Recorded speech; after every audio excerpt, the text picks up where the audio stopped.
नमस्कार, मैं Naresh Joshi ABP news में आप सभी का स्वागत करता हूं। आज बात करते हैं उत्तराखंड की राजनीति में कांग्रेस के सबसे मजबूत नेता हरीश रावत की। कौन जानता था कि अल्मोड़ा जिले के चोनलिया गांव में जन्मा यह शख्स उत्तराखंड की राजनीति में एक नए अध्याय की शुरुआत करेगा। वर्ष 1977 की वह घटना जिससे हरीश रावत बेहद उदास हो गए थे। उनको लगने लगा था कि राजनीतिक पारी की शुरुआत में ही मेरे साथ कांग्रेस ने नाइंसाफी कर दी। पर यह कौन जानता था कि वर्ष 1977 की यह घटना हरीश रावत के राजनीतिक भविष्य का उदय करेगी। जानकार बताते हैं कि पहाड़ से एलएलबी की शिक्षा ग्रहण करने लखनऊ पहुंचे हरीश रावत को वर्ष 1977 में अल्मोड़ा विधानसभा सीट पर चुनाव लड़ने के लिए तैयार किया गया था। कहा जाता है कि स्वर्गीय केसी पंत के हस्तक्षेप के बाद उनका टिकट काट दिया गया और बुद्धि सिंह को कांग्रेस ने अपना प्रत्याशी बनाया, लेकिन बुद्धि सिंह यह चुनाव हार गए। जिसके बाद कांग्रेस की आयरन लेडी और देश की प्रधानमंत्री रही स्वर्गीय इंदिरा गांधी ने हरीश रावत को आशीर्वाद दिया और वर्ष 1980 में लोकसभा के चुनावी मैदान में उन्हें उतार दिया गया। यहीं से हरीश रावत के राजनीतिक भविष्य का उदय हुआ। इसे इत्तेफाक कहें या फिर हरीश रावत की राजनीति का गोल्डन चांस। वर्ष 1977 में विधानसभा का टिकट कटना, फिर 1980 में लोकसभा का टिकट मिलना और फिर भारतीय जनता पार्टी के मजबूत नेता मुरली मनोहर जोशी को चुनाव में शिकस्त दे देना हरीश रावत के राजनीतिक भविष्य को प्रमाणित करता है। आइए नजर डालते हैं हरीश रावत के राजनीतिक भविष्य पर। देखिए खास रिपोर्ट। 27 अप्रैल 1948 को अल्मोड़ा जिले के चौनलिया में जन्मे हरीश रावत ने लखनऊ विश्वविद्यालय से बीए और एलएलबी की पढ़ाई की है। पढ़ाई पूरी करने के बाद हरीश रावत ने ब्लॉक स्तर से अपनी राजनीतिक पारी की शुरुआत की और 1971 से 1973 तक भिकियासैंण से ब्लॉक प्रमुख रहे। जानकार बताते हैं कि 1977 के यूपी विधानसभा चुनाव के लिए कांग्रेस ने उन्हें अल्मोड़ा से टिकट दे दिया था और वह लखनऊ से अल्मोड़ा पूरी तैयारी के साथ चुनाव लड़ने के लिए उतर आए थे। कहा जाता है कि कांग्रेस नेता स्वर्गीय केसी पंत के हस्तक्षेप के बाद टिकट मिलने के 24 घंटे के भीतर ही उनका टिकट काट दिया गया था। तब कांग्रेस ने बुद्धि सिंह को अपना उम्मीदवार बनाया था। हालांकि आपातकाल के बाद हुए इस चुनाव में बुद्धि सिंह जीतने में सफल नहीं हुए और यहीं से हरीश रावत की केंद्रीय राजनीति की शुरुआत का रास्ता खुल गया।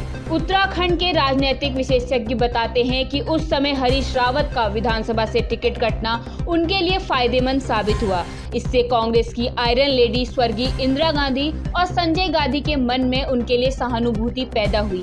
इसके बाद 1980 के लोकसभा चुनाव के लिए इंदिरा गांधी जब अल्मोड़ा आई थी तो उन्होंने हरीश रावत के कंधे पर अपना हाथ रखकर कहा था कि उन्हें चुनाव की तैयारी करनी चाहिए। इसके बाद हरीश रावत को 1980 के लोकसभा चुनाव के लिए कांग्रेस का टिकट मिला और इस चुनाव में हरीश रावत ने बीजेपी के दिग्गज नेता मुरली मनोहर जोशी को शिकस्त दी। जिसके बाद लगातार 1984, 1989 के लोकसभा चुनाव में भी हरीश रावत को इस सीट से विजय मिली, लेकिन इसके बाद हुए 1991, 1996, 1998 और 1999 के लोकसभा चुनाव में हरीश रावत को इसी सीट से हार का सामना भी करना पड़ा।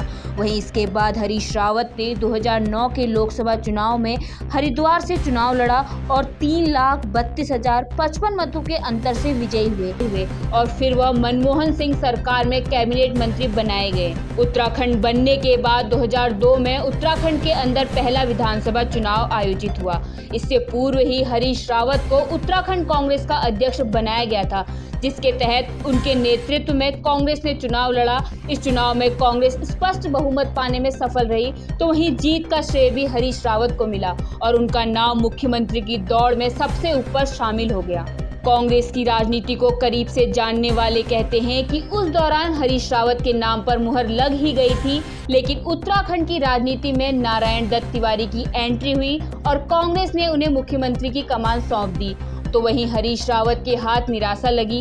हालांकि इसके बाद कांग्रेस ने उन्हें राज्यसभा में बतौर सदस्य निर्वाचित किया था। केदारनाथ आपदा के बाद 2014 में उत्तराखंड सरकार में हुए फेरबदल के बाद हरीश रावत को मुख्यमंत्री बनाया गया। तब हरीश रावत ने धारचूला विधानसभा सीट से उपचुनाव जीतकर विधानसभा में एंट्री ली थी, लेकिन हरीश रावत का यह कार्यकाल कांटू भरा रहा। इस शासनकाल में हरीश रावत को पार्टी की बगावत से जूझना पड़ा। इस वजह से उनका एक स्टिंग भी सामने आया था, जिसको लेकर उत्तराखंड की राजनीति गर्माती रही है। हालांकि इसके बाद हरीश रावत को अपने कार्यकाल में 2 बार मुख्यमंत्री पद से इस्तीफा देना पड़ा और राज्य में 2 बार राष्ट्रपति शासन लागू हुआ, लेकिन अंततः 11 मई 2016 को फिर से उन्हें सीएम की कुर्सी मिली और 18 मार्च 2017 तक वह उत्तराखंड के सीएम रहे। देखिए, इसमें कोई संदेह नहीं कि हरीश रावत जी का लालकुआं विधानसभा सीट से लड़ने का निर्णय पूरे कुमाऊं और तराई भावर के लिए एक ऐतिहासिक निर्णय साबित होने जा रहा है।